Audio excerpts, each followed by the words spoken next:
Shri M Jayachandran, ഇപ്പോൾ കാർമേഘം കാണുമ്പോഴാണ് മഴ പെയ്യാൻ പോകുന്നു എന്നൊരു തോന്നൽ കാര്യമായി നമുക്കുണ്ടാവുക എന്ന് പറഞ്ഞതുപോലെ ഇപ്പോൾ ലോക്സഭാ തെരഞ്ഞെടുപ്പ് വരാൻ പോകുന്നു എന്നതിൻ്റെ ഒരു തോന്നൽ അല്ലെങ്കിൽ ആ വരവ് അറിയിച്ചുകൊണ്ട് കേന്ദ്ര ഏജൻസികൾ പതുക്കെ കേരളത്തിലേക്ക് വാളയാറ് കടന്നു വരാൻ തയ്യാറെടുക്കുന്നതിൻ്റെ ഒരു സൂചനയാണോ ഈ കണ്ടുകൊണ്ടിരിക്കുന്നത്? അവിടെ EDയും CBIയുമാണ് പ്രതിപക്ഷ നേതാവിന് പഥ്യം. അവിടെ ഇപ്പോൾ വസീഫ് പറഞ്ഞതുപോലെ ഈ കേസിൽ നോക്കിയാൽ കള്ളപ്പണം എന്ന് പറയുന്നത് ബാങ്ക് വഴി ട്രാൻസാക്ഷൻ ഇടപാട് വഴി നടത്താൻ കഴിയുന്ന ഒന്നല്ല. ഇത് ബാങ്ക് വഴി നടത്തിയിട്ടുള്ള ആനുവൽ മെയിൻ്റനൻസ് കോൺട്രാക്റ്റുള്ള GST അടച്ചിട്ടുള്ള സോഴ്സിൽ നിന്ന് തന്നെ നികുതി TDS പിടിച്ചിട്ടുള്ള ഒക്കെ ആയിട്ടുള്ള ഒരു ഇടപാട്, അതുമായി ബന്ധപ്പെട്ട ഇൻ്ററിം സെറ്റിൽമെൻറ്റ് ബോർഡിൻ്റെയും അതേ തുടർന്ന് ഇപ്പോൾ ROCയുടെ റിപ്പോർട്ടാണല്ലോ ഇപ്പോൾ പ്രശ്നമായി നിൽക്കുന്നത് ഒക്കെയാണ്. എന്നാൽ ഇതേ കമ്പനിയുമായി ബന്ധപ്പെട്ട് നേരത്തെ വസീഫ് പറഞ്ഞതുപോലെ രാഷ്ട്രീയ നേതാക്കൾ, രാഷ്ട്രീയ പാർട്ടികൾ, മാധ്യമങ്ങൾ, ഉത്സവങ്ങൾ, മതവിഭാഗങ്ങൾ ഇവരെല്ലാം പണം വാങ്ങിയിട്ടുണ്ട്. അതിനൊക്കെ എത്രമാത്രം പണമാണ് പണമായി വാങ്ങാനാവുക എന്നതൊക്കെ നമുക്കറിയാം. അപ്പോൾ അതുമായി ബന്ധപ്പെട്ട രസീതുകൾ പുറത്തുവിട്ടിട്ടുണ്ടോ? അതിൻ്റെ ഇടപാടുകൾ പുറത്തു കൊണ്ടുവന്നിട്ടുണ്ടോ? ഇതൊന്നുമില്ലാത്ത ഒരു തരത്തിലും വ്യക്തതയില്ലാത്ത ഇടപാടുകൾ കാര്യമായി നടന്നിട്ടുണ്ട്. എന്നാൽ CPIM അത് പൂർണ്ണമായും ആ നിലയിൽ പണം വാങ്ങിയിട്ടില്ല എന്ന് പറഞ്ഞുകൊണ്ട് ഇടതുപക്ഷം ഒരു നിലപാട് സ്വീകരിക്കുമ്പോൾ മുമ്പ് പറഞ്ഞ രമേശ് ചെന്നിത്തല അടക്കമുള്ളവർ പണം വാങ്ങിയെന്ന് അംഗീകരിക്കുന്നുണ്ട്. ആ പണം ഇടപാടിൻ്റെ രീതി വെളിപ്പെടുത്താൻ അവരാരും പക്ഷേ തയ്യാറായിട്ടുമില്ല. അപ്പോൾ ഈ പ്രതിപക്ഷ നേതാവ് യഥാർത്ഥത്തിൽ ഒരു ED അന്വേഷണം, CBI അന്വേഷണം ഒക്കെ പറയുമ്പോൾ അതുകൂടി ചേർത്തങ്ങ് പറയുന്നതാണോ ഉചിതം, ശ്രീ ജയചന്ദ്രൻ?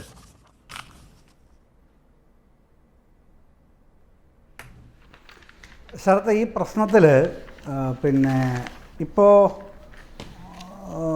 വസീഫും നിജേഷും പറഞ്ഞ ഉൾപ്പെടെ ഉള്ള കാര്യങ്ങൾ വെച്ച് ഈ പ്രാഥമിക ഘട്ടത്തിൽ ഞാൻ പറയുമ്പോൾ എനിക്ക് പറയാൻ കഴിയുന്നത് ഇത് അർത്ഥസത്യമാണ് ഇവർ പറഞ്ഞതിൽ മുഴച്ചു നിൽക്കുന്ന വസ്തുതകൾ എന്ന് പറയുന്നത്. കാരണം മറ്റൊന്നുമല്ല, ഞാൻ ഒരുപാട് വിഷയങ്ങളിലേക്കൊന്നും പോവാതെ പെട്ടെന്ന് ഒരു കാര്യത്തിലേക്ക് വരാം. ഈ തിങ്കളാഴ്ച 15-ാം തീയതി കേരള ഹൈക്കോടതിയിൽ ജസ്റ്റിസ് ദേവൻ രാമേന്ദ്രൻ്റെ ബെഞ്ചിൽ ഷോൺ ജോർജിനൊരു പരാതി വരുന്നു. ഈ തിങ്കളാഴ്ചത്തെ കാര്യമാണ്. അദ്ദേഹത്തിൻ്റെ ആവശ്യം ഈ പ്രശ്നം CMRലുമായി ബന്ധപ്പെട്ട വിഷയത്തിൽ serious fraud investigation office SFIO എന്ന ഓഫീസിൻ്റെ അന്വേഷണം ഉണ്ടാവണം. ഇതാണ് ഷോൺ ജോർജ് ഹൈക്കോടതിയിൽ ജസ്റ്റിസ് ദേവൻ രാമേന്ദ്രൻ്റെ ബെഞ്ചിൽ ഉന്നയിച്ച അപേക്ഷ. അപ്പോൾ അതിന് കേന്ദ്ര സർക്കാരിൻ്റെ അഭിഭാഷകൻ ശ്രീലാൽ, RV ശ്രീലാൽ പറയുകയാണ്, ശ്രീ RV ശ്രീജിത്ത് പറയുകയാണ്, ബഹുമാനപ്പെട്ട കോടതി ഈ മാസം 12-ന് അത്തരത്തിൽ ഒരു അന്വേഷണം പ്രഖ്യാപിച്ചിട്ടുണ്ട് ഈ കോർപ്പറേറ്റ് കാര്യ മന്ത്രാലയം. അപ്പോൾ അതിൻ്റെ അടിസ്ഥാനത്തിൽ സെക്ഷൻ 210 ഓഫ് കമ്പനീസ് ആക്ട്, അതിൻ്റെ അടിസ്ഥാനത്തിലാണ് ഈ അന്വേഷണം പ്രഖ്യാപിച്ചിട്ടുള്ളത് എന്ന് ബഹുമാനപ്പെട്ട കോടതിയോട് ഈ അഭിഭാഷകൻ കേന്ദ്ര സർക്കാരിന് വേണ്ടി പറയുന്നു. അപ്പോൾ ന്യായാധിപൻ്റെ ജസ്റ്റിസ് ദേവൻ രാമേന്ദ്രൻ്റെ ഉത്തരവ് വരികയാണ് പിന്നാലെ. നിങ്ങൾ 19-ാം തീയതി, ഈ വെള്ളിയാഴ്ച 19/1/2024 എന്ന് പറയുന്നത് നാളെ, ഈ പറയുന്ന കേന്ദ്ര ഗവൺമെൻറ് ഉത്തരവ്, നിങ്ങൾ പറഞ്ഞല്ലോ ഈ മാസം 12-ാം തീയതി ഒരു ഉത്തരവ് ഇട്ടിട്ടുണ്ടെന്ന് കോർപ്പറേറ്റ് കാര്യ മന്ത്രാലയം ഇത് സംബന്ധിച്ച് സീരിയസ് ഫ്രോഡ് ഇൻവെസ്റ്റിഗേഷൻ ഓഫീസിൻ്റെ അന്വേഷണത്തിൽ ഉത്തരവിട്ടുന്നു നിങ്ങളിവിടെ പറഞ്ഞു. ഈ ഉത്തരവിൻ്റെ പകർപ്പ് ഈ കോടതിയിൽ ഹാജരാക്കണം ഈ വെള്ളിയാഴ്ച എന്ന് പറഞ്ഞാൽ നാളെ. അങ്ങനെ അന്വേഷണ ഉത്തരവുണ്ടോ? ഇല്ലല്ലോ. പിന്നെ എന്തിനാണ് ഈ ശ്രീജിത്ത് അവിടെ കിടന്ന് ഉരുണ്ട് കളിച്ചത്? അവിടെ ഇത് കാണുമ്പോൾ നോക്കേണ്ട പ്രശ്നം, ഇപ്പോൾ അതിൻ്റെ അകത്ത് ചില കാര്യങ്ങൾ ശരത്ത് പറഞ്ഞ വസ്തുതയിലുണ്ട്. ഏറ്റവും ഒടുവിൽ പറഞ്ഞത് എന്താണെന്നറിയാമോ? ഷോൺ ജോർജിൻ്റെ ആവശ്യം ഈ പറയുന്നൊന്നുമല്ല. ഷോൺ ജോർജിൻ്റെ ആവശ്യം മറ്റൊന്നാണ്. അടിസ്ഥാനപരമായി മറ്റൊരു കാര്യമാണ് ഷോൺ ജോർജ് ഉന്നയിക്കുന്നത്. അതിങ്ങനെയാണ്, CMRL എന്ന കമ്പനിക്ക് ഇൻട്രം സെറ്റിൽമെൻറ്റ് ബോർഡ് മുമ്പാകെ 135 കോടി രൂപയുടെ ആദായ നികുതി വെട്ടിപ്പിൻ്റെ കേസ് വരുന്നു. ഇത് ആദായ നികുതി വെട്ടിപ്പ് കണ്ടുപിടിച്ചിട്ട് ഈ ഇൻട്രം സെറ്റിൽമെൻറ്റ് ബോർഡ് മുമ്പാകെ ഹാജരാക്കുകയാണ് ഈ കേസ്. അപ്പോൾ ഇത് ഏതൊരാൾക്കും, ഇങ്ങനെ പിടിക്കപ്പെടുന്ന ഒരാൾക്ക് അയാളുടെ ജീവിതത്തിൽ ഒരൊറ്റ പ്രാവശ്യം ഒരു വൺ ടൈം സെറ്റിൽമെൻറ്റ് ബോർഡ് പോലെ അവരുടെ ഉത്തരവിന് വേണ്ടി അപേക്ഷിക്കാം. ആരുടെ? ഈ വൺ ടൈം സെറ്റിൽമെൻറ്റ് ബോർഡിൻ്റെ. അങ്ങനെ ഒരു ഉത്തരവാണ് ഇവർക്ക് കിട്ടുന്നത്. ആർക്ക്? ഈ CMRLന്. ആ ഉത്തരവ് പ്രകാരം ഇവർക്ക് 135 കോടി എന്നുള്ള പിഴത്തുക 75 കോടിയായിട്ട് കുറച്ച് കൊടുക്കുന്നു. പിഴയില്ല, നികുതി വെട്ടിപ്പിൻ്റെ തുക 135 കോടിയായിരുന്നത് 75 കോടിയായി കുറച്ച് കൊടുക്കുന്നു. പിഴയില്ല, തുടർ കോടതി നടപടികളുമില്ല. അപ്പോൾ ഇതിനകത്ത് വരുന്നത് പിന്നെ രാഷ്ട്രീയ നേതാക്കൾ പണം പറ്റിയവരുടെ പേര് അവരുടെ ഇനിഷ്യലായിട്ട് മാത്രം ചുരുക്കി പറയുന്നുണ്ട്. പണം പറ്റിയവരുടെ പേരുണ്ട്, അതന്വേഷിക്കണം ഷോൺ ജോർജ് പറയുന്നു. പിന്നെ മറ്റൊന്ന്, മാധ്യമപ്രവർത്തകർക്ക് പണം കൊടുത്തതായി ഇതിൽ പറയുന്നുണ്ട്. മാധ്യമപ്രവർത്തകർക്ക് പണം കൊടുത്തത് സീരിയസ് ഫ്രോഡ് ഇൻവെസ്റ്റിഗേഷൻ ഓഫീസിനെ കൊണ്ട് അന്വേഷിപ്പിക്കണം ഷോൺ ജോർജ് ആവശ്യപ്പെടുന്നു. പിന്നെ എക്സാലോജിക് എന്ന കമ്പനി 1.72 കോടി രൂപ കൈപ്പറ്റിയതായി പറയുന്നുണ്ട് ഇതിന് ഉത്തരവിൽ. അപ്പോൾ അത് സംബന്ധിച്ച് തർക്കവിതർക്കങ്ങൾ നടക്കുന്നുണ്ട്, പല ഫോറങ്ങളിലും പൊളിറ്റിക്കലി തന്നെ നടക്കുന്നുണ്ട്. അത് സംബന്ധിച്ച് അന്വേഷണം വേണം. അപ്പോൾ അത്രയും വിപുലമായ കേസുകളെ സംബന്ധിച്ച് അന്വേഷണമാണ് ആവശ്യപ്പെടുന്നത് ഈ പരാതിയിൽ. അപ്പോൾ കോൺഗ്രസ് ഇത് മുക്കുകയാണ്. മുക്കുക മാത്രമല്ല, പ്രതിപക്ഷ നേതാവ് ഇന്ന് പറഞ്ഞത് കേട്ട് ഞാൻ തന്നെ അമ്പരന്ന് പോയി. എന്താണെന്നറിയോ അദ്ദേഹം പറയുന്നത്? പ്രതിപക്ഷ നേതാവ് പറയുന്നത് ഇത് പിന്നെ CBIയോ EDയോ അന്വേഷിക്കേണ്ടതാണ്. എന്തൊരു, ഞാൻ അദ്ദേഹത്തിൻ്റെ ആ പദവി വെച്ച് ആ പദം പ്രയോഗിക്കാൻ എനിക്ക് മടിയുള്ളതുകൊണ്ട് ഞാൻ പറയുന്നില്ല. ഒറ്റ കാര്യം സൂചിപ്പിക്കുക മാത്രമേ ചെയ്യുന്നുള്ളൂ. ഈ സീരിയസ് ഫ്രോഡ് ഇൻവെസ്റ്റിഗേഷൻ എന്ന സംവിധാനം, അത് കമ്പനികാര്യ മന്ത്രാലയത്തിന് കീഴിലുള്ളതാണല്ലോ ഈ സംവിധാനം. അവരിലേക്കൊരു കേസ് റെഫർ ചെയ്താൽ അവർ വെറുതെ ഏതെങ്കിലും ഉദ്യോഗസ്ഥന്മാരെ പിടിച്ചങ്ങ് ഏൽപ്പിക്കുകയല്ല.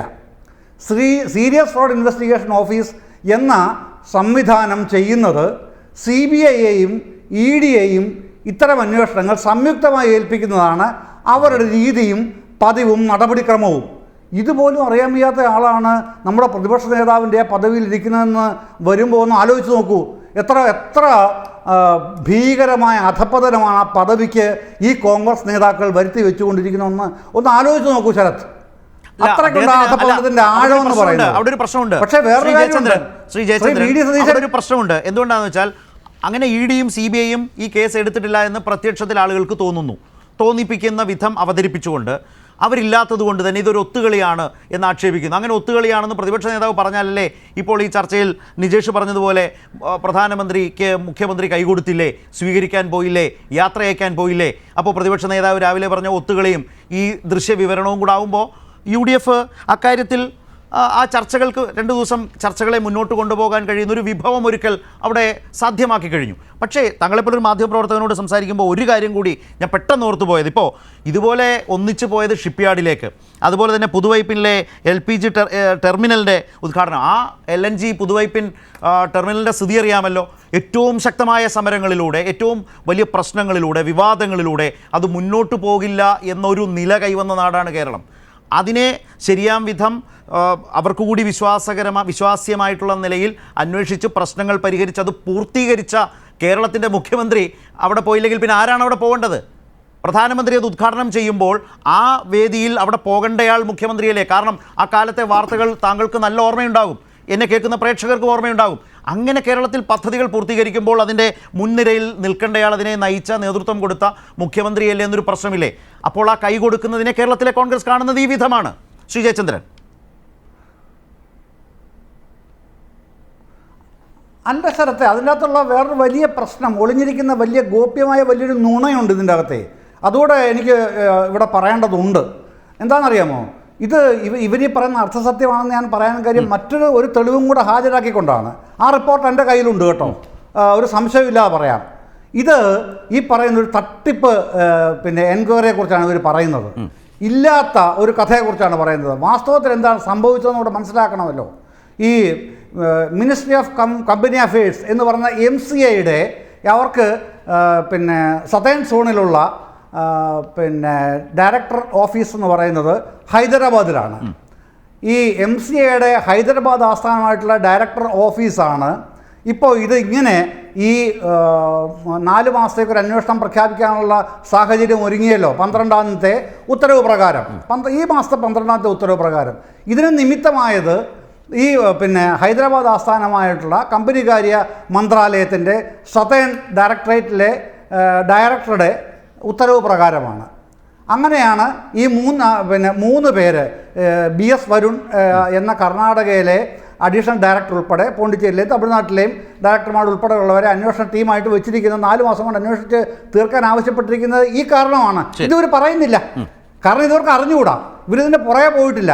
ഞാനിതിൻ്റെ പുറകെ പോയിട്ടുണ്ട്, തുടക്കം മുതൽ ഇന്ന് വരെ ഡെവലപ്മെൻറ്റ്സ് മനസ്സിലാക്കാൻ കഴിയുന്നത്ര ശ്രമിച്ചിട്ടുണ്ട്. ആ രേഖകളെല്ലാം എൻ്റെ കയ്യിലുണ്ട്, ഇൻടാക്റ്റായിട്ട് എൻ്റെ കയ്യിലുണ്ട്. അത് ഈ രേഖകളെല്ലാം വെച്ചുകൊണ്ടാണ് ഞാൻ വർത്തമാനം പറയുന്നത്. ഒന്ന്.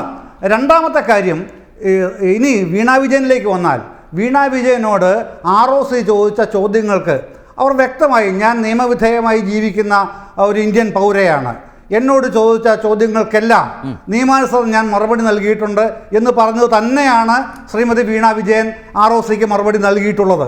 അല്ലാതെയുള്ള തെറ്റിദ്ധരിപ്പിക്കലൊക്കെ ഇവർക്ക് തെറ്റിദ്ധരിപ്പിക്കുന്ന ഒരു മടിയില്ലാത്തവരാണെന്ന്. അത് പല കാരണങ്ങൾ കൊണ്ടാണ്. ഇപ്പം നിജേഷ് അരവിന്ദ് പറയുന്ന ആ ഉത്തരവ് എൻ്റെ കയ്യിലുണ്ട്. ഏത് ഉത്തരവ്? വീണ വിജയൻ കൊടുത്ത മറുപടി നിങ്ങളുടെ കയ്യിലുണ്ടോ നിജേഷേ?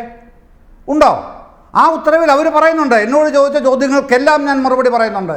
അതുകൊണ്ടാണ് സതേൺ സോൺ ഡയറക്ടർ, MCAയുടെ സതേൺ സോൺ ഡയറക്ടർ പറഞ്ഞത് ഈ അന്വേഷണം പര്യാപ്തമല്ല എന്ന് പറഞ്ഞിട്ട് മിനിസ്ട്രി ഓഫ് കമ്പനി അഫയേഴ്സിനെ ബോധ്യപ്പെടുത്തുകയും അവർ 3 സംസ്ഥാനങ്ങളിലെ ഡയറക്ടർമാരെ വെച്ച് 4 മാസം അന്വേഷണം നടത്താൻ ആവശ്യപ്പെടുകയും ചെയ്തിട്ടുള്ളത്. അത്ര വലിയ പെരുന്നുണ എന്തിനാണ് ഇവർ കെട്ടിയെടുത്തുകൊണ്ട് വരുന്നത്? ഒറ്റ കാര്യമേ ഉള്ളൂ, മനഃപൂർവ്വം അപകീർത്തിപ്പെടുത്തുക എന്ന ഒരൊറ്റ ലക്ഷ്യം. ആ ലക്ഷ്യത്തിന്റെ ഭാഗമാണ് ഇപ്പൊ ശരത് ചോദിച്ച ചോദ്യം. ഏതാ? പ്രധാനമന്ത്രിയെ കാണാൻ മുഖ്യമന്ത്രി പോകുന്നത് ശരിയാണ്, എന്ത് തെറ്റാണ് അതിലുള്ളത്? മുഖ്യമന്ത്രി പോയില്ലെങ്കിലാണ് തെറ്റ്. 2 ആഴ്ച മുമ്പ് വന്നത് അവരുടെ വനിതാ സമ്മേളനത്തിലാണ്, അവിടെ മുഖ്യമന്ത്രി പോയാൽ അത് തെറ്റു തന്നെയാണ്. ഏതാ? തൃശ്ശൂർ സമ്മേളനത്തിൽ. പക്ഷേ ഇവിടെ ഇന്നലെ വന്നപ്പോൾ അദ്ദേഹം വന്നത് 4000 കോടി രൂപയുടെ പദ്ധതി ഉദ്ഘാടനം ചെയ്യാനാണ് വന്നത്. അതിന് സംസ്ഥാനത്തിന് തലവൻ പോയില്ലെങ്കിൽ അങ്ങേയറ്റത്തെ ഭരണഘടനാപരമായ തെറ്റു തന്നെയാണത്.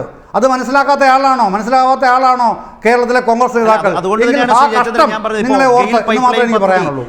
സ്തംഭിച്ചുപോയ ദേശീയപാത വികസനം അടക്കം ഇത്തരം അതുപോലെ തന്നെ കൂടംകുളം പവർ ഹൈവേ ആ ലൈൻ വലിക്കുന്നതുമായി ബന്ധപ്പെട്ട് സ്തംഭിച്ചുപോയ കാര്യങ്ങൾ പൂർത്തീകരിച്ചതിൻ്റെ തുടർച്ചയിൽ തന്നെയാണ് പുതുവൈപ്പിനിലെ ആ ടെർമിനലും വലിയ തോതിൽ ആശങ്കയോടെ ഒരു നാടിനെ ആ നിലയിൽ ആശങ്കയോടെ വാർത്തകൾ വരുന്നു, വിവാദമാകുന്നു, വലിയ സമരമുണ്ടാകുന്നു, വലിയ ചർച്ചകളിലൂടെ അതിന് പരിശോധിക്കാൻ വേണ്ട സംവിധാനങ്ങളും കമ്മിറ്റികളും ഏർപ്പെടുത്തുന്നു. അവരെ കൂടി വിശ്വാസത്തിലെടുത്ത് അത് ആകെ പരിഹരിച്ചുകൊണ്ട് ആ ടെർമിനൽ IPS ഉദ്യോഗസ്ഥന്റെ ലാത്തി ചാർജ്. അതെ. അപ്പോൾ ആ നിലയിൽ പക്ഷേ അങ്ങനെ ഒന്ന് പൂർത്തീകരിച്ചു കേരളം. പൂർത്തീകരിച്ച് രാജ്യത്തിന് പ്രധാനമന്ത്രി സമർപ്പിക്കുമ്പോൾ കേരളത്തിൻ്റെ മുഖ്യമന്ത്രിയല്ല പിന്നെ ആരാ?